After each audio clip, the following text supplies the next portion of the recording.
There once was a sweet little girl who had gained the love of everyone, even those who had only seen her once. She had an old grandmother who knew not how to do enough for her. She loved her so much. Once she sent her a little cloak with a red velvet hood, which became her so well that she obtained the name of Little Red Riding Hood. One day, her mother said to her, "Come, Red Riding Hood, I want you to go and see your grandmother, and take her a piece of cake and a bottle of wine, for she's ill and weak, and this will do her good.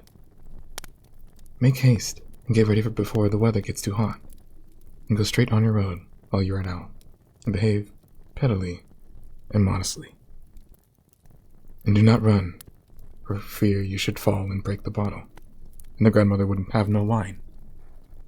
And when you pass through the village, do not forget to curtsy and say good morning to everyone who knows you." "I will do everything you tell me, mother," said the child, as she wished her goodbye and started for her long walk. It was quite half an hour's walk through the wood from the village to the grandmother's house, and no sooner had Red Riding Hood entered the wood than she met a wolf. Red Riding Hood did not know what a wicked animal he was, and felt not the least afraid of him. "Good day, Red Riding Hood," he said. "Good morning, sir," replied the little girl with a curtsy. "Where are you going so early, Red Riding Hood?" he asked. "To my grandmother, sir," she replied. "Mother baked yesterday, and she sent me with a piece of cake and a bottle of wine to her because she is sick. It will make her stronger and do her good." "Where does your grandmother live, Red Riding Hood?" "About half a mile from here, through the woods. Her house stands under 3 large oak trees, near to the nut hedges. You would easily know it," said Red Riding Hood. The wolf, when he heard this, thought to himself, "This little delicate thing would be a sweet morsel for me at last. It tastes nicer than her old grandmother, but she would not satisfy my hunger. I must make a meal of them both." Then he walked quietly on by the side of the Red Riding Hood till they came to a part of the wood where a number of flowers grew. "See, Red Riding Hood," he said, "what pretty flowers are growing here. Would you not like to rest and gather some? And don't you hear how sweetly the birds are singing? You are walking on as steadily as if you were going to school, and it's much more pleasant here in the wood." Then Red Riding Hood looked up and saw the dancing sunbeams shining between the trees, lighting up beneath the flowers that grew all around her, and she thought, "If I were to take my grandmother a fresh nosegay, it would make her so pleased. It is early yet, and I have plenty of time." So she went out of her way into the wood to gather flowers, and when she had picked a few, she saw some more beautiful still at a little distance. So she walked on farther and farther till she was quite deep in the wood. Meanwhile, the wolf went straight onto the grandmother's house and knocked at the door. "Who's there?" "Little Red Riding Hood," replied the wolf, imitating the voice of the child. "Mother sent me with a piece of cake and a bottle of wine for you. Open the door. "Lift up the hatch and come in," she replied. "I am too weak and to get up." So the wolf lifted the latch, and the door flew open. Then he rushed in, sprang open the poor old grandmother, and ate her up. Then he shut the door, dressed himself in the old woman's nightgown and nightcap, and lay down in the bed to wait for Red Riding Hood.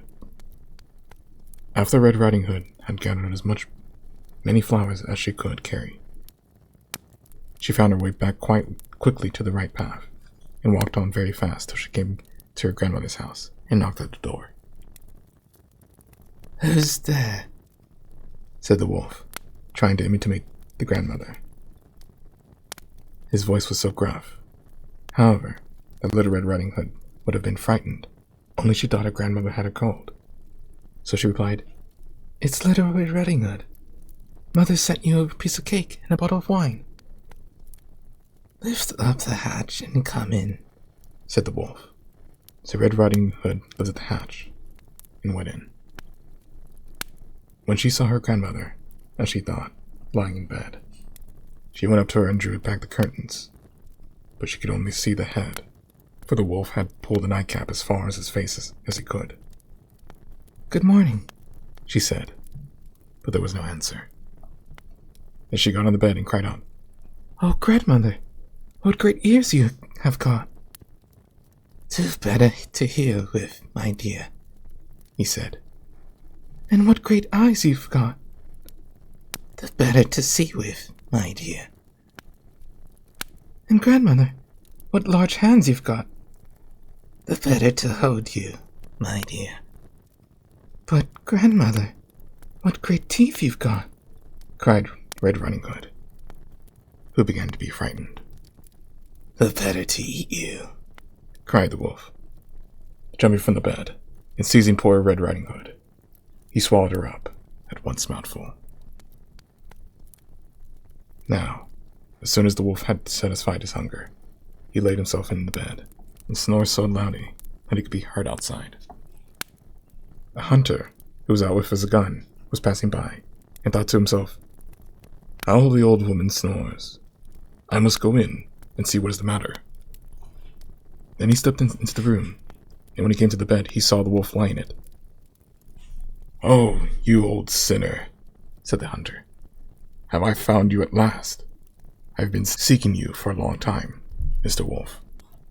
He was just going to raise his gun when he missed the old grandmother, and was thinking that the wolf might have swallowed her. He remembered she might have yet be saved. So he would not shoot, but taking a pair of scissors, cut open the stomach of the sleeping wolf. How surprised he was to see the smiling face of Red Riding Hood peep out of the first snip.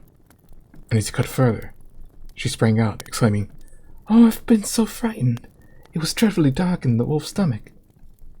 Then they helped out the old grandmother, who was also unhurt and living, but she could scarcely breathe.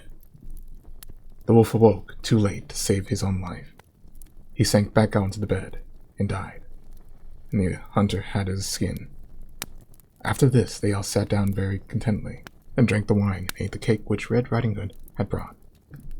And then the hunter took the little girl safely home. "Ah," she thought, "I will never go out of my way to run in the wood again when my mother has forbidden me." It is related that once after this, when Little Red Riding Hood was going again to her old grandmother with some of the nice things her mother had made, another wolf spoke to her and wanted to entice her out of the way.